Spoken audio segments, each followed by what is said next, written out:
Hello, everyone, and welcome to First Things First. I'm Jenna Wolfe. That is the Hall of Famer Cris Carter. This right here is Nick Wright. Good morning, gentlemen. Jenna, I'm going to tell you, collectively, we had about 6.5 hours of sleep. Yes. So we need you to drive the car. Driving. We have insurance. Pedal to the metal, but... I forgot to make the payment. It lapsed, so we can't. All right, Jenna, no bumps today. Let's do this. Let's do it. But a great game last night. Another new dress. Come on with the red and the black. You can't fool me, Jenna. We have a collective 6 hours Nick Wright, of sleep. same attitude. We had a great game to watch last night. We made it to Friday. We'll get to the game. But other things on the show today. Why is Dak worried about the Cowboys and their matchup with the Saints? Patriots could fall to second place in the AFC East this weekend. Jenna gasped at the thought. I did. So, she couldn't even believe the words she'd written 2 hours ago. And Thursday Night Football served up a doozy last night. That's where we start. Great matchup. Great game from Lambeau. Packers hosting the Eagles. We jump ahead to the fourth quarter. Hey, we asked yesterday, where's Eagles running back Jordan Howard? There he is. Third touchdown on the night. Rushed for 87 yards after having 99 his first 3 games combined. Tight game. Packers down 7 late, looking to tie up the game. Aaron Rodgers misses Jimmy Graham on fourth down. Packers, though, one more chance with under 30 seconds left. Rodgers, slant pass here, broken up, intercepted. Eagles win. Eagles improve to 2-2 to salvage their season. Packers suffer their first loss of the year in heartbreaking fashion. Here's Aaron Rodgers after the game.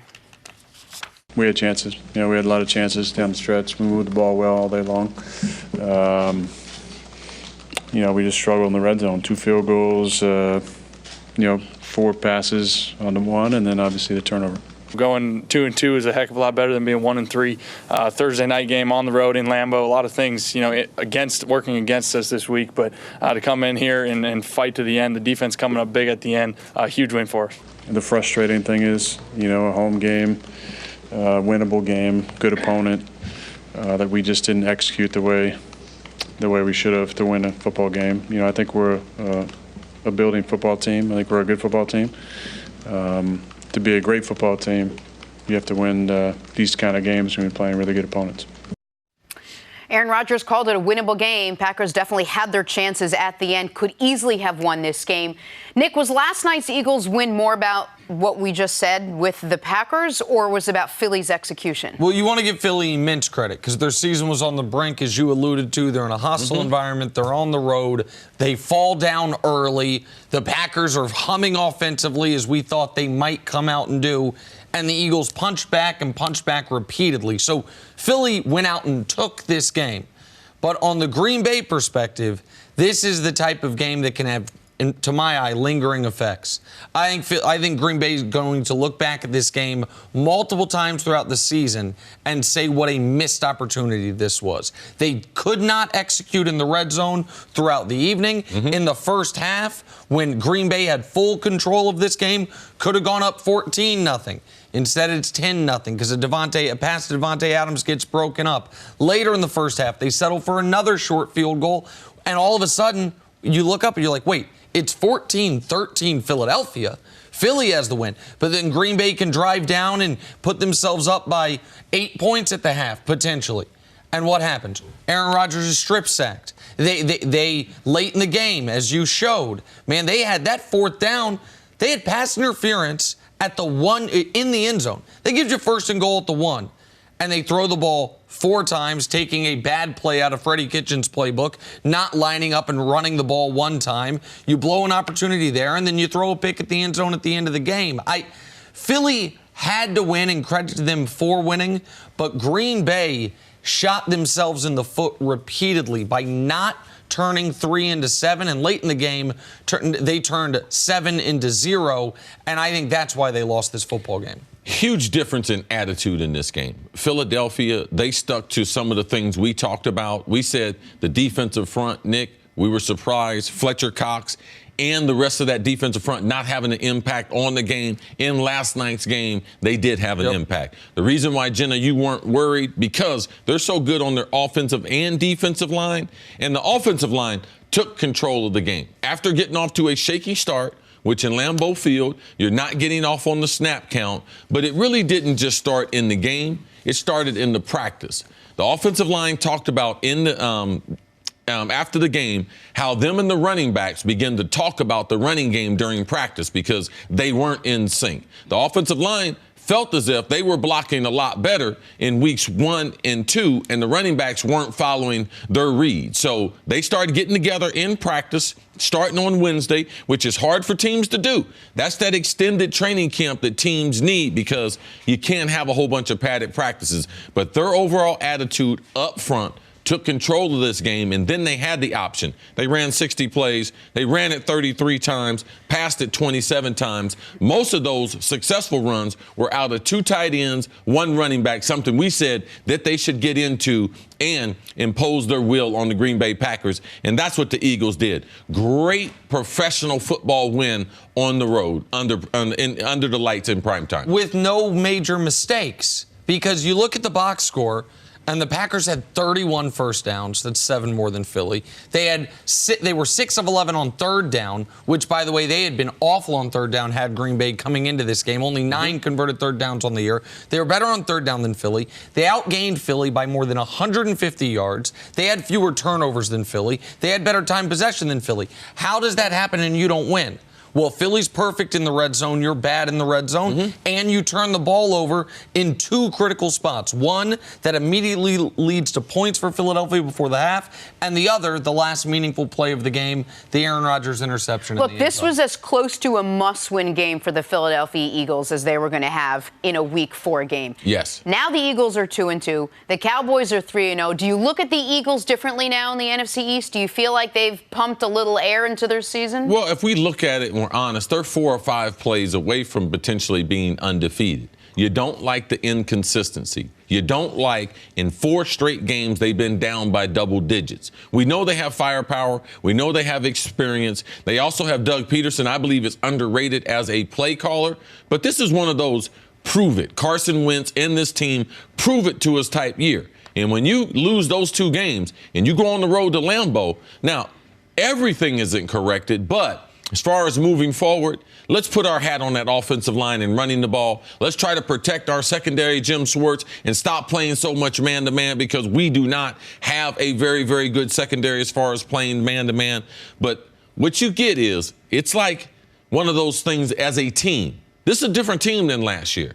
This is a great experience for a team to continue to grow on. So, yes, did it save their season? Yes. If they continue to run the ball and build on it, Nick. Well, and they get the Jets this upcoming week before that brutal schedule starts. But this is one of the things we alluded to yesterday, which is a season can turn on a Tyndall in this league. And if you're the Packers, you're flying high through 17 quarters of football this year. 13 quarters of football this year. You're 3-0. You're dominating Philadelphia to early in this football game. Now, all of a sudden, you're going to be underdogs next week in Dallas. Now, all of a sudden, Davante Adams might miss some time with that turf toe injury that I believe is significant. Well, you mentioned before the show that you thought that was a major injury. By the way, it's another one of the reasons why Davante Adams was out of the football game when they threw the ball 4 straight times from the 1-yard line in the 4th quarter. But the Packers all of a sudden could go from look at how good things are going for us to, man, if we don't upset Dallas next week, we're one of the many at 3-2, just a game above 500. At this point in the season, 1 week can totally change the prism through which you see your year. It did that for Philly. You're concerned it could do that for Green Bay. Are you ready for what's ahead? You can't always predict the future, but you can game plan for it. Generations of families and businesses have harnessed the power of Pacific to help them reach their unique goals. Whether you need to save money to meet your needs, ensure your family is protected, or make sure you don't run out of money, Pacific Life has a variety of financial solutions that can help. Pacific Life counts more than half of the 100 largest U.S. companies as its clients and has been named one of the 2019 world's most ethical companies by the Ethisphere Institute. Protecting what matters most to people for 150 years and counting, that's the power of Pacific. Ask a financial professional about how Pacific Life can help you game plan for your future, or visit www.pacificlife.com. On to the Cowboys. It's been a relatively easy ride for Dak and company this season. Their first three opponents have combined to go 1-8. This Sunday, they face a tough test in New Orleans, even though the Saints won't have Drew Brees. And even though Dak's playing some of his best football, he's not taking this New Orleans Saints team lightly. Always fun knowing this environment, knowing the Superdome, knowing how their fans are going to be, the intensity, the atmosphere. I'm excited to go in there just with my team, the brotherhood we have, and us against the world mentality. All right, CC, Cowboys, Saints, what's the key to this game? Well, the Cowboys in their defense, they got to force Teddy Bridgewater. They got to force him, as we say, to play left-handed. And Teddy wants to be able to manage the game. He wants to have a consistent running game. He wants to have a short and intermediate passing game. He does not want to throw the ball down the field. Last week's game with the Saints, with the Saints versus Seattle, you could see how restricted, and not only Teddy wants to be, but as far as Sean Payton and the overall play calling. So for me, they're going back home. I wouldn't be surprised. In the game last week, I said 60 plays. Taysom Hill's the quarterback, 20 plays. I wouldn't be surprised if still that might be the split, even though it was less in the Seattle game. They're back home. It's easier to function because they got the crowd on their side compared to putting another quarterback into the lineup in Seattle where they got the 12s going crazy. So that's the number one thing that Dallas has got to be able to do, is to be able to force Teddy to be able to throw it, be able to force him to try to play catch up, and that means Dak getting off to a fast start. He talked about in last week's game, yeah, everyone wants to get off to a fast start, but he was a little greedy as far as his reads. He had some intermediate receivers that he passed up, trying to force the ball down the field, trying to force it to Amari Cooper. He realized that and adjusted. If he can get the lead in New Orleans and put Sean Payton and Teddy in a position where they start to press and they start to do things uncharacteristic of what they want to do, that's the way for Dallas Cowboys to get off to that fast start. And with a fast start, I believe that's the best way to try to get that win there. And on the other side of the ball, to me, this is a Zeke Elliott game. And I understand New Orleans right now is the 30th ranked pass defense, but they can get after the quarterback. And when you are undermanned, as New Orleans is, you need some paradigm-shifting plays to beat a team, like they had against Seattle, a punt return touchdown, a defensive touchdown. And so the safest way to run your offense if you're Dallas is a heavy load of Zeke. Now, you're going to hear a stat throughout leading up to this game that is accurate but misleading. And the stat is the New Orleans Saints have not allowed a 100-yard rusher in, I think it's 29 games. And you're going to think that means they have a great rush defense.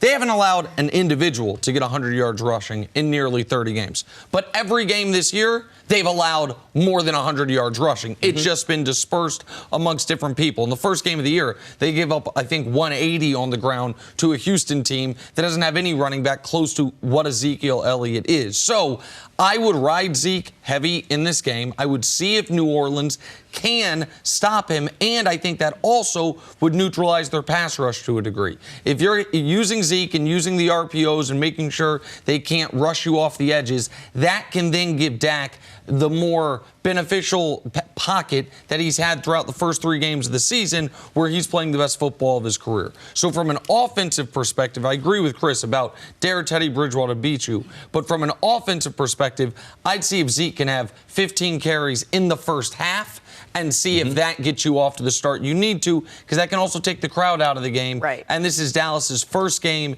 in a truly hostile environment. And then to rely on your defense. Last year, in an upset, they really did rely on their defense. They held the Saints with Drew Brees, but just to 10 points. How much of a similar game plan will they use this week? Well, there's certain things because Sean Payton will do certain formations, and they'll have a set that they'll play a certain way. So anytime you have a young defense, which Dallas does, and they have some type of success. So, yes, going back to New Orleans and playing those videos because it gives you a lot of intel of what Sean Payton would like to line up in. Now, we know we have Teddy, but a lot of the other characters are the same. You know, can they negate my man Michael Thomas, shut him down, and Alvin Kamara, and force him to throw the ball to Jared Cook and the other one? That's what Dallas knows they got to do, even though they'll look at the video and know they had success against some of the previous things. A couple of the characters have changed. And even without Drew Brees, this is, to me, a very interesting game to find out what Dallas actually is. because it's very hard to pull Dallas or New England this season thus far away from their level of competition. How much of it is this team is great and how much of it is they've played bad teams? So what you can do is say, okay, the teams Dallas has played, how has Dallas done against them versus how have they done in their other two games? Sure. Well, Dallas is allowing 1.47 points per drive, or scoring 1.47 points per drive, against their opposition. The exact same as the other two teams that have played their opposition. Dallas is getting 5.3 yards per play against their opposition. The exact same as that those teams are allowing the other teams they've played. Those teams are 1-5 in their other 6 games, 0-3 against Dallas. I say that to say this, and I said it a little awkwardly there, I apologize. Dallas has done to the Giants, Washington, and Miami what everyone has done to the Giants, Washington, and Miami. This is their toughest competition by an enormous margin, even without Breeze, and we'll see if they raise their game to that level or if what we saw a little sleepy first half against Miami was a sign of things to come. The three of us are big Teddy Bridgewater fans, and you love what he did last week against Seattle. What does he have to do against this Cowboys defense? He's got to make big plays. And anytime I talk about big plays as far as the passing game, I like to have the number 4 or 5. If he can have 4 or 5 completions beyond 15 yards, it's going to open up the field. We know they want to run it. We know they want to throw a lot of screen passes because that's what Sean Payton is. And we can't think all that offense they've done for years and years, that Teddy Bridgewater in his second start, replacing Drew Brees, they're going to be doing that type of offense. So they need to be able to open it up. When New Orleans typically, when we're watching a Drew Brees offense, we can calculate, they're going to have at least 4 or 5 big plays. You play man-to-man, Drew Brees is going to pick you apart. That's not Teddy's game. But for this team to be special, that's what Teddy's going to have to do. Well, and I remember our friend Bart Scott before the year saying, you put Teddy Bridgewater on the Dallas Cowboys, he does what Dak has done thus far. Dak obviously has elevated his game, but this is a good opportunity for Dak to go into this hostile environment against the toughest defense he's faced and show everyone my numbers are not a mirage. What you saw at the end of last season and what you saw in the playoffs and what you're seeing right now is who I am right now. For New Orleans, the most important player on the field is Kamara. And I know you talked about him. Kamara has to have a big game once again for them to score enough points to beat Dallas if they're going to pull off their slight home underdogs, if they're going to pull off the slight upset. And just imagine New Orleans going to Seattle, getting a win with Teddy, beating Dallas at home. Imagine what that would do for a season that they think is going to be magical after coming up a little short. Minnesota Miracle 2 years ago. Last year, the call in the Dome. They get Drew Brees back in about 4 or 5 weeks. They can get a couple wins under their belt. That would be huge, propelling them into the month of October. All right, moving on to Baker Mayfield. He will have his hands full against the Ravens and that stingy defense. Boy, Baltimore would love to feast on the Browns, who are just averaging 16 points per game this season. Meanwhile, the Ravens offense averaging the most points in the NFL so far this year. See, what's the key to this game? Well, the Browns, I hope they were watching Thursday Night Football because you're talking about a team in the same situation with Philadelphia.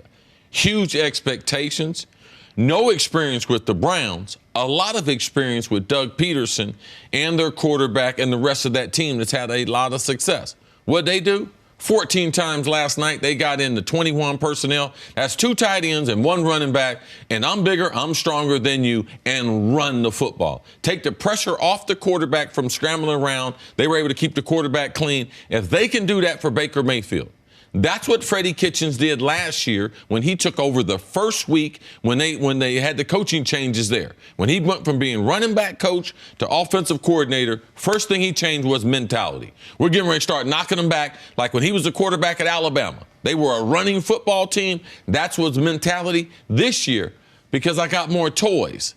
I got the little kid who used to have blonde hair. Am I starting to become a little more finesse compared to what they had success with last season and trying to build on that? So that's the path to victory for the Browns. I hope they were watching like we were watching last night because that was a classic My season's on the line. Yep. How do I go into someone else's stadium or building and snatch away a win? And that's what the Eagles were able to do. It's such a great point, Chris. The level of desperation you saw from Philadelphia yesterday spoke to the fact that this is a veteran team, this is an experienced team, and they understood what 1-3 meant. You hope the Browns understand what 1-3 meant. And it's not hype when you're 1-2, you're going to Lambeau. It's not hype when you've had everything the Browns have and you go to Baltimore and you're facing a division opponent. No, it's not the media creating this one, Baker. This one's for real. And Philadelphia realized that. Philadelphia realized that, and even when the first quarter of that game went terribly for them, they didn't panic. They had the composure to stay in it. I think the Browns can win this game. I do not think the Browns can come back from a big deficit the way we saw Philly last night. I think if they win this game, it starts off well and it keeps going. Mm-hmm. Not that they can overcome something. Sorry, there's a little gnat in the air. For Baker Mayfield, though, individually, he has to take this part of the game personally. Lamar Jackson has been the best second-year quarterback in football this year, and it hasn't been close. The 32nd pick of the draft has outplayed you in every statistical category imaginable thus far this season. Most importantly, his team in the standings, but also in individual stats. Baker could be better than Lamar this weekend, and they could lose, but they have no chance to win, the Browns, that is, if Lamar's better than Baker. He has to take this personally. He's got to be the best quarterback on the field this weekend, and that defense has to continue to step up the way it has, even in the loss against the Rams. But I am curious to see, Chris, what their mentality is. We saw veteran Malcolm Jenkins in the pregame show last night. You saw the way, and I know he always rallies the team, but specifically last night, you could feel the sense of urgency with them before the game even started. I don't know if the Browns have a guy that can impress upon. You mentioned Sheldon Richardson. Yep. I don't know who would be to make the team understand how critical this week's game is for them. And you need someone like that when things are going bad. That secondary was looking awful, but they hung in there with them. They kept saying positive things. The defensive coordinator, Jim Schwartz, he started making some adjustments. But like you said, bad things can happen. Veteran teams, they cling together. Teams that aren't used to winning, teams that are assembled in a short manner of time the way the Browns are, let's see how they do under duress. Hard to imagine, but there is a battle for AFC East supremacy this Sunday as the Pats and Bills face off, both undefeated this season. Tom Brady says it'll be the toughest challenge New England has faced all year. On top of that, there is a report this morning that both Brady and Bill Belichick were upset with the team's decision to cut Antonio Brown, somebody the team will surely miss against Buffalo's top 5 defense. Nick, will this Patriots offense struggle against the Bills? I believe it will, and I believe the reason Brady and Belichick were as upset that the team was made to cut Antonio Brown was not because they had some deep personal affection for him, but because they knew they needed him. There was Tom Curran, who had this report, reported that Tom Brady had some of the best practices he's ever had in his career with New England, in the brief time Antonio was there, that he thought this offense that was potentially at a ceiling on it because of the lack of weapons was actually going to go 180 degrees and have no limitations on it because of what AB's unique skill set was. It's why even after the latest batch of texts came out, he was still allowed to practice that Friday until an edict came down from the owner or above the owner that you've got to move on from this player. Belichick didn't like it. Brady didn't like it. And it's because they need him. Now, can the Patriots go 14-2 without him? Yeah. Can the Patriots have the number 1 defense in football without him? Yeah. Can the Patriots beat the Bills without him? I'm sure they can. Tom Brady's got 15 wins in Buffalo since he's been the starting quarterback of this team. That's more than any Bills quarterback in that same time frame. Sure. But they are playing a real defense now, a real defensive line with maybe the best corner in football in Tre'Davious White. And with a banged-up Edelman, with Josh Gordon, who was not as productive in week 3 as he was the first few weeks, there are real limitations on this offense. Sony Michel giving you 2.4 yards per carry. Sony Michel, 45 carries for 108 yards. That's abysmal.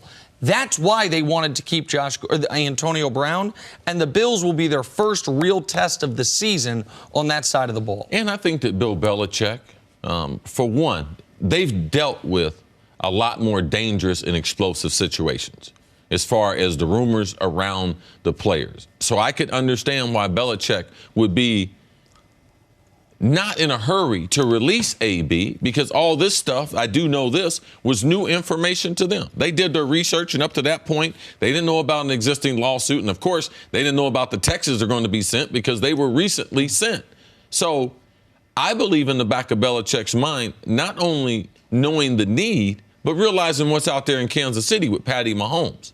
You need to know who the competition is, not only in your division, but in your conference if you're going to go to the Super Bowl. So I believe, yes, he was forced to be able to release AB, and the reason why Tom Brady, because I don't believe anyone's going to ever be able to rival Tom Brady as the GOAT because of the support that he's had with Kraft and with Belichick and that team. But let me tell you what they haven't supported him. They haven't always supported him with talent.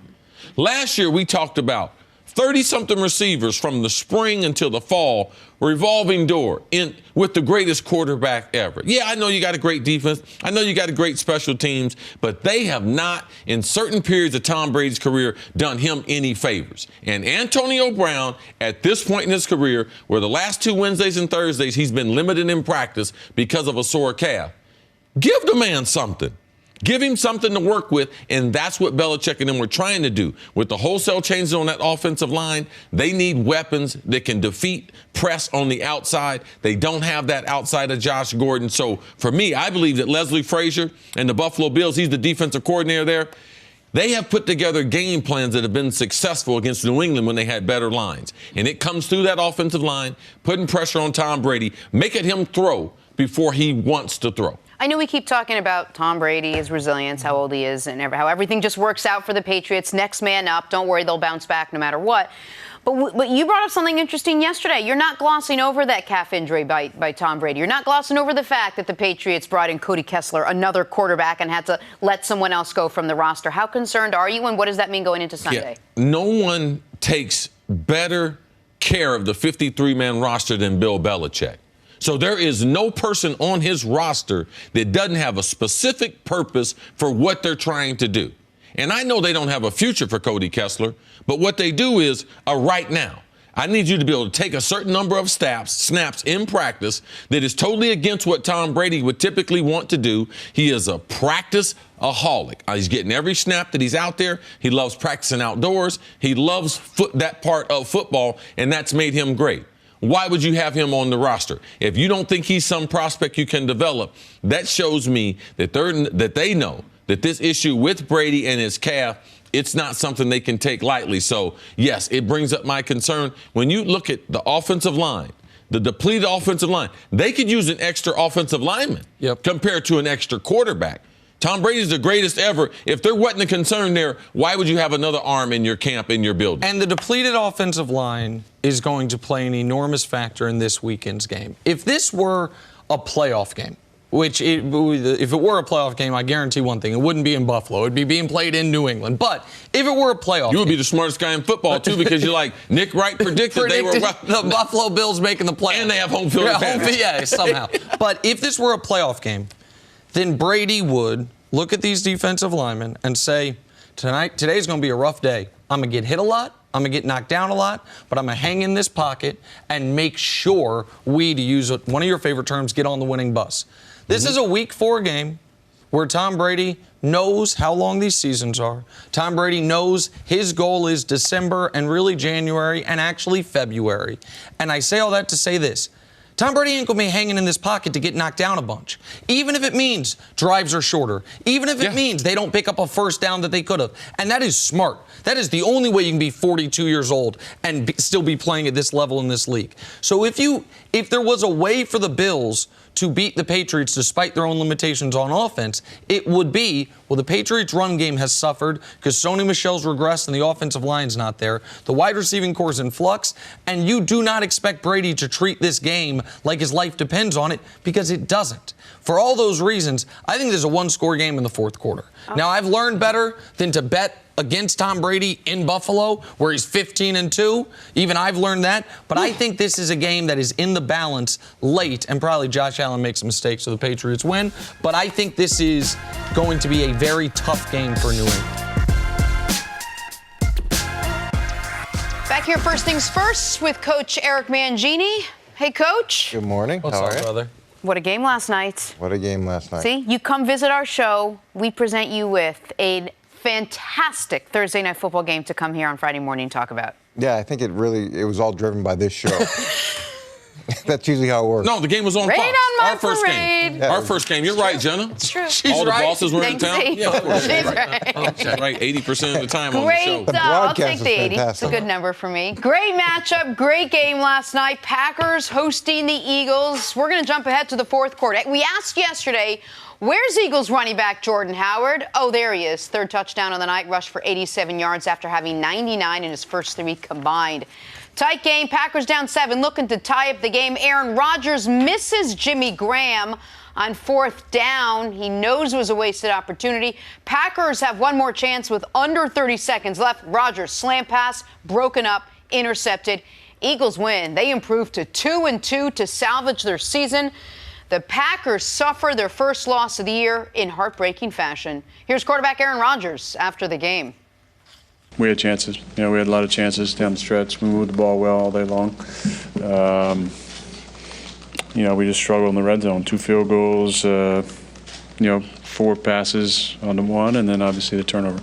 Going 2-2 is a heck of a lot better than being 1-3. Thursday night game on the road in Lambeau. A lot of things, working against us this week. But to come in here and fight to the end, the defense coming up big at the end, a huge win for us. And the frustrating thing is, a home game, winnable game, good opponent, that we just didn't execute the way we should have to win a football game. I think we're a building football team. I think we're a good football team. To be a great football team, you have to win these kind of games when you're playing really good opponents. Coach, when you watched last night's game, was it more about the Packers struggling or Philly's execution? To me, it's about Philly's resilience, and they did a lot of things last night that you look at and you say that mature teams can do, that teams that have a chance later in the season can do because of the type of the locker room that they have. And that was the most impressive part of this, because everything was working against them across the board, whether it's the injuries or the way they played early on, the momentum that Green Bay had. Mm-hmm. So I was impressed with that. One thing that's going to come away from this game, Green Bay went in struggling against the run. Okay, they were giving up 4.9 yards a carry, and then Philadelphia did what they did. They're going to have that issue from now on. This is a copycat league. Yep. Everybody's going to go in and see whether or not they can stop the run. It's going to start there. And the great thing about running against Green Bay is it eliminates those outside pass rushers. It slows them down. It takes away their greatest strength. What's it been? It's been the sacks. It's been the sacks and pressure that have led to turnovers. Yep. Now you consistently run the ball. You keep Aaron Rodgers off the field. You slow down the pass. Everything changes. So unless they get that fixed really quickly, this dynamic has changed dramatically for them. In terms of Green Bay's struggles, yeah, it was. Aaron Rodgers hadn't been picked off at all. The sack that they had on the hard sell play action shot, those hard sell play action shots have been great for them, but this time it ended up being a strip sack. That was a little bit different. LaFleur's taken heat for throwing the ball down in the red zone as many times as he did. But look, the Eagles' run defense is one of the best that they're going to face. They're facing a depleted secondary down to Craig James. Take advantage of it. Who's on the practice squad, and you've got a Hall of Fame quarterback with gigantic receivers against small DBs. It makes sense why you throw the ball. So I'm okay with that aspect of it. But it's the inability to stop the run that's going to change this equation in Green Bay for moving forward until they stand up and say, we have the ability to stop this. Yeah, and Coach is right. Typically, an NFL team, you go back 4 games to get the breakdown of tendencies. So we've played 4 games, and you could see they've struggled. Chicago game, without a featured running back, didn't get the attempts, but you could see in the Minnesota game, Dalvin Cook, if they didn't get behind, Dalvin Cook might have rushed for 200 yards against them. In the Denver game, still giving up good chunks of yardage, especially per rush attempt. And then last night, Philadelphia realized with that offensive line, Jason Peters give up the sack early, and then he put his work hat on and said, listen, I'm getting ready to go to work. And they started just moving the defensive front into the lap of the linebackers and running backs getting into the secondary. And you have to be able to give that Philadelphia team, that veteran locker room, because what it takes on a short week Let's go back 2 Wednesdays ago where Doug Peterson, the team, couldn't practice. And then they lose a disappointing loss where they have 7 drops at home to a Detroit Lions team that might be underrated. But now you come to Lambeau Field staring at 1-3. That offensive lineman put that pressure on themselves to be able to go out and take that game in Lambeau. And it's amazing just how quick things turn. Man. Green Bay, last week, Aaron Rodgers with the defense. We're excited. Oh, now they got to go to Dallas. Right, and deal with Zeke. You're talking about people are going to run on him. They're going to Dallas again. And potentially, I'd be shocked in 10 days if Davante Adams is in the lineup for them. And they do not have a number 2. So how do they solve their run defense? And who's going to be the number 2 receiver for the Green Bay Packers? Life just got a lot serious for them. Absolutely. And listen, I want to give Philly immense credit because their season was teetering. I know you probably think that's a bit of an overreaction, but fall to 1-3, and given how Dallas is playing, given your level of expectations, and given Coach, I don't know if you've checked out their schedule, but the at Chicago, at Minnesota, the game against New England, the 5-week stretch they have, you fall to 1-3 if you're Philly. You are hanging by a thread. So I want to give them immense credit for understanding the urgency of the situation, falling down 10-0 in a game. By the way, Aaron Rodgers at home in his career going into last night, 59-0 if he leads by 10 points at any point. So Wow. he had never lost in that situation and then lost. But these games are lost in the details at times. And after Green Bay went up 10-0, what happened? They kick off. Miles Sanders pops it to the Huge Green Bay, return. to the Green Bay 35. Now you have a short field. They turned that into a touchdown. So Green Bay stalled, settled for a field goal. Then all of a sudden, Philly scores. Green Bay drives again after the touchdown, settled for a field goal again. Kick off that time. Out of bounds. Now you're on a short field. You have a 15-yard penalty, makes it an even shorter field. So now all of a sudden it's 14-13 Philly. How did that happen? Then there's the deep shot play action where was it Mercedes Lewis? Whiffed on his tackle. He got looped around. Now all of a sudden it's Philly ball. It's 21-13. You're like, how the hell did this happen? In a span of Green Bay outplaying Green the Bay Eagles at that outplaying point. them the entirety of the game, it felt like up to that point. They're down 8. Now, they were fortunate that Rodgers had that drive at the end of the half, make it 21-20, and they obviously had their opportunities. But when Philly wasn't playing great, you miss a tackle on special teams. You kick the ball out of bounds on special teams. You don't turn touchdowns. You don't turn red zone opportunities into touchdowns. That's how a game that you outgain them by 150. You have the ball more. You commit fewer penalties. You have way more first downs. You still find a way to lose it instead of finding a way to win it. Doug Peterson said on Monday, we have to find a way to flip the script for this team. And that's exactly basically what they did. How much has their narrative changed now that the Eagles are 2-2 and obviously contenders in the NFC East than they were, facing 1-3? Well, one of the things I talked about yesterday is getting big and running the ball. And that offensive line was highly rated going into the season. And this is a good group. And this is a very effective team at running the ball, which nobody thinks because they haven't had a 100-yard rusher in like 37 games. But that's not how they do it. They do running back by committee. But they can stretch run, very effective athletically. And then they can inside zone and be physical against guys with big tight ends or they put in the extra lineman. And then they have great gap trap stuff.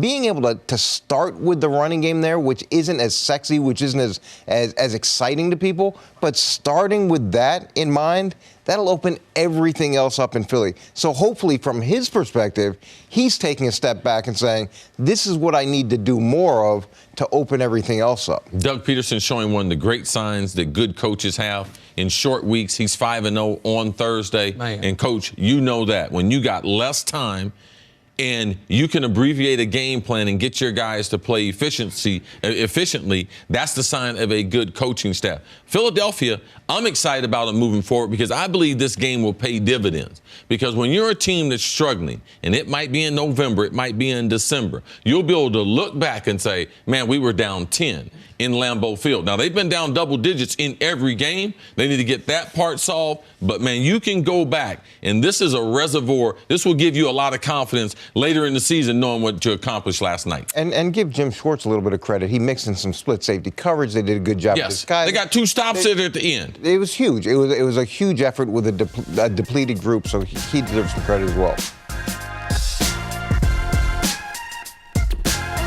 It's been a relatively easy ride for Dak and company this season. Their first three opponents have combined to go 1-8. This Sunday, they face a tough test in New Orleans, even though the Saints won't have Drew Brees and even though Dak's playing some of his best football. He is not taking the Saints team lightly. Always fun knowing this environment, knowing the Superdome, knowing how their fans are going to be, the intensity, the atmosphere. I'm excited to go in there just with my team, the brotherhood we have, and us against the world mentality. All right, Saints and Cowboys, what's the key to this game, Coach? Well, you look at New Orleans' win last week, and to me, that's a little bit like Philly's win last night.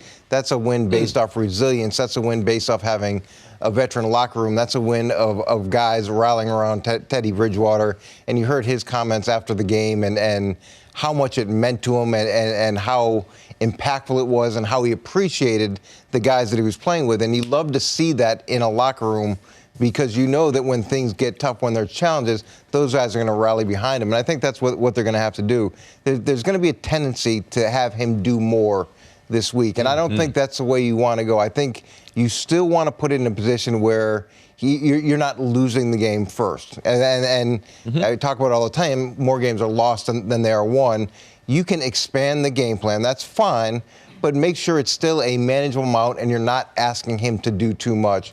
And allow the rest of the group to support the effort. And really, it comes down to Kamara. And if he can be anywhere near as productive as he was last week, that's going to be the issue. If Dallas can eliminate that, it's going to be really hard for New Orleans to pull out a win. Coach, I got to disagree with you because I believe with Dallas's linebacker play, they're some of the best tackling linebackers that we have. And typically, Dallas is a good tackling team because Kamara, most of his productivity is after first contact. If you watch in games, watch most of his big plays, he bounces off 2 or 3 guys. They can't get him on the ground. So for me, because I don't believe they're going to get that type of yardage, I do believe Teddy's going to have to win a few of these games. They're not going to be able to play conservative. I can understand in Seattle with the crowd, knowing Seattle's not going to score a whole bunch of points against our defense. Now against the Dallas Cowboys, can I think that defense is going to hold them under 24 points? It's going to be hard to hold them. So I need to throw the ball down the field. I want to measure it by big pass plays, over 15 yards. If they can get 4 to 5 of those in the game from Teddy Bridgewater, it's going to open up the field that then I can give Alvin Kamara the football. He needs to touch it 20 times to be able to take some of the pressure off. And I do believe that Taysom Hill plays a significant role as a dual threat quarterback with Sean Payton at home compared to what they did. I thought he'd play 20 snaps at quarterback in Seattle. Sean Payton went with much less than that. I do believe that could be at home, Coach. And I agree with you. They need to expand his package. But the tendency from a coaching perspective is when you have a win like that, you go a little too far the other direction. So, yes, expand it some, but don't get to that point where you've seen Sean Payton's game plans. They're gigantic. And if you go in that direction, it can be overwhelming. Give him another game of here's additional things that you can do. Here's additional things we can collectively do. But don't go to that other extreme where now there's a ton of thinking and not a lot of playing fast. I want to pick your brain on something. I want you to put on your defensive coordinator hat, if you don't mind. If you're playing a quarterback who last week didn't throw a single pass more than 15 yards in the air. If you're Dallas's defense and defensive coaching staff, and you think New Orleans is going to have a constricted field, that they're not going to do what Cris says they should do, that they're not going to be trying deep shots down the field, how can you take advantage of that defensively? How does that give you an edge? Because you have same 11 guys, but they have to cover less space. So from a defensive standpoint, how can Dallas take advantage of Teddy Bridgewater's lack of arm strength? Well, where you can get in trouble sometimes with that is especially in the DB room. Because the DBs are watching that, and they're watching those short throws, and they're all sitting back thinking, oh, I'm going to go get this one. Oh, I'm going to go get this one. So now, especially early in the game, you got to coach those guys up for, all right, they're running hitches, but be ready for the hitch and go, because that comes early to back those guys off. And it's a little bit of a challenge. It's not just scheme. It's the guys in the room watching what they're doing and them thinking, this is my opportunity to go make a play. And they do, It's just a play for the other side because they jump. Yeah, I believe you got to put them in a conservative defense that they don't make themselves jump at that. I wouldn't give them a lot of man-to-man. Man-to-man clears up the read for the quarterback. I know where I'm going with the ball, and I know where I can miss. I would mix it up with the cornerbacks off and on, but I would play a lot of zone. I would make them throw it through that linebacker wall and through that secondary wall. Go ahead, Jenna. I was going to say, how big of a test is this for the Dallas Cowboys? Yeah, they've out to a great start. You know who they've played. You know what their competition was. Now it's time for them to play a team that could probably, pose some problems for it. Well, so that's what the most interesting angle of this game for me is, because however the Saints do without Drew Brees, once Drew Brees is back, you put that in a drawer and they're a different team. Like, they can build on things, they can have positive things, but the Saints team we're going to see at the end of the year is so different than the Saints team quarterbacked by Teddy Bridgewater. For Dallas, however, tough environment on the road. They've played one road game this year. It's Washington. Half the crowd was Cowboys fans. You're in one of the loudest stadiums in the NFL. Dak is playing great, but this is going to be first time maybe all year he's got to go silent. First time all year he's facing a legitimate pass rush. So I want to see how Dak and the offense operates in those circumstances. And if I'm the Cowboys, if I'm Kellen Moore, this is a game where, hey, Zeke, you know how we made you the highest paid running back in the history of pro football? This is a week you're going to make your money in the first half. This is a week where we are going to try to take the crowd out of the game, neutralize that pass rush by feeding Ezekiel Elliott early and often, and seeing if the New Orleans Saints, the 26th ranked rush defense, can slow him down. And if I'm Jason Garrett, I'm telling this team, I'm not trying to come back to New Orleans in the postseason. No. Let's get this one. And we won't have to come back, because I don't think it's out of the possibility that Dallas could have home field advantage in the NFC. Yeah, without Drew Brees, it's like taking the PSATs versus the SATs. This is a totally different level of challenge than it will be if they have to face him later on.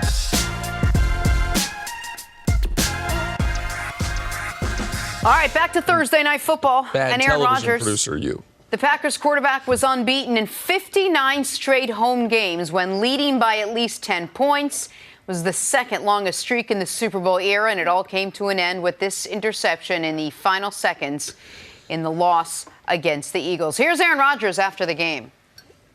This is one of those games where, we got to pick them up.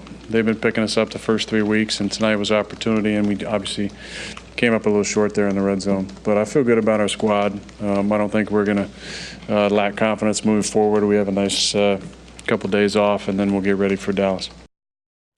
What was the conversation coming into this game? It was, could the Packers get their offense going? Could we see something on offense? Well, the Packers showed us something on offense. Cece, do you think should Aaron Rodgers feel good about where the Packers are even after 4 games? The problem with the Packers is they're not going to want to lose at home. They expect to go undefeated at home, and the way the game was, you have to, in real time, they had control of this game. But settling for field goals. Field goals will get you beat. When they were up by a touchdown, they go up by 10. If they could go up by 2 scores in, they make Philly panic. Because at that time, Philly hadn't discovered that running game. And then they have their next drive. They settle for another field goal. Before you blink, they're behind, and they've outplayed the Philadelphia Eagles. We thought, Nick, that the passing game would get on track. And Davante Adams, he had a career day. Him being nicked up, not being there those last couple series when they were in the red zone and Philly's defense got those stops, that's going to be the hard part to recover from, because I believe that turf toe injury, it will be something that will hamper him for a long time. He talked about the overall discomfort. He couldn't get back on the field, couldn't get his shoe on. Couldn't even put his shoe on after the game. Couldn't put his shoe on after the game. That is a significant injury. But you could see when he's on the field, he's a dynamic. He's underrated as a wide receiver. You can even see some wide receiver listings. He would be listed in the top 5 of certain people's lists. But they don't have anyone else. And that's what hurt them in those last 2 drives inside the 10-yard line, not getting anyone to be able to make that completion to convert into that touchdown, Nick. And so, to me, there's 2 separate discussions here. If you said before the year, through 4 games, knowing you have Chicago, Minnesota, and Philly as 3 of your first 4, along with Denver, you'll be 3-1. Aaron Rodgers will be healthy. The defense will be paying dividends. You would say they would take that. But given how they lost this game, given the fact that the defense looked vulnerable all of a sudden against the run, and you're about to face the Dallas Cowboys in Dallas the next week, and given the fact that the one part of the team that has not evolved at all is the wide receiving core, and now Davante Adams, leaving the game, I didn't think he was seriously injured, but you said, the first thing you said this morning, that turf toe will sideline you if that is what he has. Well, now you're in a different situation. Now you're in a situation where this was a winnable game that you might have squandered a couple times at the end, and 3-0 can become 3-2 really quick. And you could see a guy off the practice squad, Craig James there at the end. Him and Aaron haven't spent a lot of time, but it takes me back to last year. Remember Aaron Rodgers was complaining about the lack of development in the wide receivers last year? Nothing's changed. Those guys are 1 year older. They don't have a whole bunch of experience, and you don't see Aaron being able to depend on them and go to them. So this is a situation that we must watch going forward. And so you've got Craig James for Philly breaking the play up because Aaron Rodgers does not have Davante Adams to throw to. They don't trust their running game clearly because they didn't run it any time on first, second, third, fourth down on the drive before.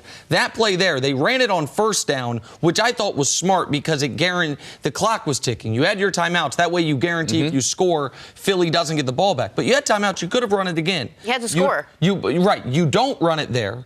Aaron Rodgers throws his first career interception inside the 3-yard line, and you lose because of it. So the Packers are in fine shape. They're 3-1. They're relatively healthy aside from Davante Adams. But they have not had home field go through Green Bay since the 15-1 year. They have only, and I looked this up last night. I couldn't believe it. Since Rodgers has been the quarterback, they've only had a bye twice. They had a bye the Dez caught it year, Dez caught it, Dez didn't catch it year, that they ended up losing to Seattle in the postseason, in the heartbreaking game in Seattle, and they had a bye the 15-1 year. And so if we think Philly is going to get back on track, this is also a tiebreaker game. There's a lot of things there where the Packers don't feel terribly, but this was a missed opportunity.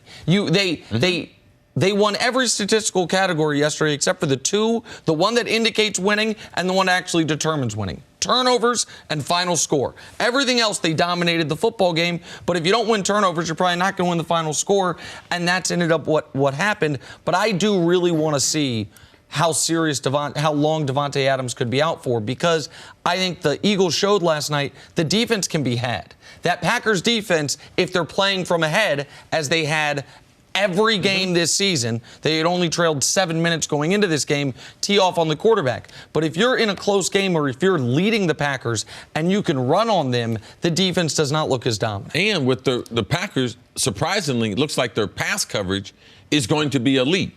Yes. Runs.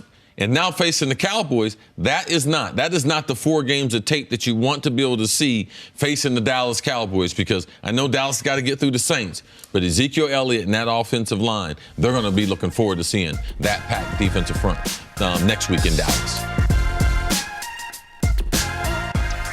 Patty Mahomes will be in Detroit to face the Lions. I'm sure the rest of the Chiefs team will be there as well. Mahomes off to a hot start this season. First player with 350 passing yards, 3 touchdown passes, and 0 interceptions in 3 straight games. See, what has to happen for the Lions to pull off the upset over the Chiefs? Well, you got to be able to force some turnovers. Patty Mahomes, Pro Football Focus has him ranked number 6. I don't know how, man. It's got to be some tremendous guys, 1 through 5, for Patty Mahomes in 3 games to be number 6. But the reason why he's number 6 is because he's thrown some balls that they consider to be dangerous passes, and they could have been turnovers.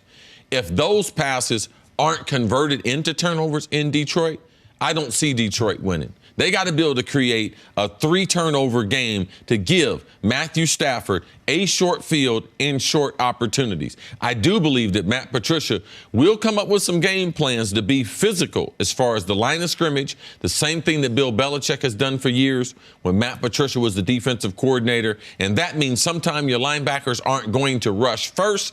They're going to hit anyone in the slot, that being tight ends, wide receivers, or running backs, before they get into their pass routes, and then trying to create chaos in the passing game, taking away his number 1 and 2 look force him to hold the ball longer, and then you can get more pressure around him and create turnovers that way. But turnovers, that is the way that the Lions are able to pull off the upset Sunday. And I agree with you. I think it's the only way. I think that if the Chiefs are even or even just -1 in the turnover battle, they win this football game. The Lions' pass defense has not been as good as the numbers may suggest. The numbers don't suggest they've been great. But think about what the Lions done this year. They were great in the first 3 quarters of Kyler Murray's career. And then Kyler Murray and Larry Fitzgerald ate them alive in the 4th quarter of week 1. Week 3, we saw how many – the narrative of that game against Philly was not great pass coverage, dropped passes by open receivers for Philadelphia. Chiefs aren't dropping passes so far this year. And while Mahomes he has 2 fumbles that the Chiefs were fortunate to recover. There's only been 3 passes he's thrown all year that a defensive player has touched. So he is not giving teams the opportunities as many as he did last season. And I know I joked about it earlier with me and Jeannie, but I'm not really joking. I'm very excited to see Patrick Mahomes in perfect conditions, on a fast field, in a dome, for the first time in his career. This is a track team they have built in Kansas City, even without Tyreek Hill. We've seen McCole Hardman, Sammy Watkins, Demarcus Robinson, the whole list of guys. And now, for the first time since he's been the quarterback, they play in a dome stadium where they're going to have perfect footing, where they're going to have perfect conditions to see how fast they can actually Nick, I think you make a great point there. We do talk about their speed, and we talk about Patty Mahomes, how he can get the ball to all these different receivers that they have. But this team is not built to play in Kansas City. No. On that slow surface, especially in the wintertime, it gets uneven. It's harder for smaller guys, got less body fat to be able to stay warm. So now playing indoors, it is almost like a treat. I know they're very, very excited because there's nothing like my career would be totally different. I like to think I'm a tough football player, but playing outside and trying to duplicate the numbers compared to 8 games a year, I got perfect conditions in the Metrodome. It really aided me in what I could do and being consistent week in and week out. And the team that this Chiefs team historically is most often compared to is the greatest show on turf, the Kurt Warner Rams. They were, of course, playing half their games every year in a dome. And I don't know if you guys remember this, because this is the type of thing that is more likely to imprint in my memory than you guys. I remember the first time we ever showed a Patrick Mahomes highlight on this show. Because I was, full disclosure, I was disappointed the Chiefs drafted him. I wanted Deshaun Watson. I wanted the kid who I had seen crush Alabama, do all those things. I didn't watch a ton of Texas Tech. And then he redshirts his first year. So it was the preseason last year, the only game in the NFL he's played in the Dome. And it's when he unleashed this thing right here. And this was when we said, oh, wait, who's the quarterback for Kansas City? Because he just threw that thing 70 yards in the air. Now, that was to Tyreek Hill, who is not going to be playing this weekend, obviously. A little dance from Tyreek afterwards. Yeah. But this is, I think, with Darius Slay dinged, with the Lions secondary can be had, with the Chiefs just having speed after speed. You saw 3 guys trailing him. I think you're going to see a lot of that this weekend, of Chiefs receivers running open downfield and Mahomes hitting. So where can the Chiefs be gotten? How do you get them then? How do you find a pocket of weakness that you can expose? Ball control. Patty Mahomes with that hat on, with that hair going crazy on the sideline. Him and Andy Reid sitting over there trying to design stuff. That's the number one way. That's what New England has done in the 2 meetings. And also, when you get scoring opportunities, don't kick no field goals.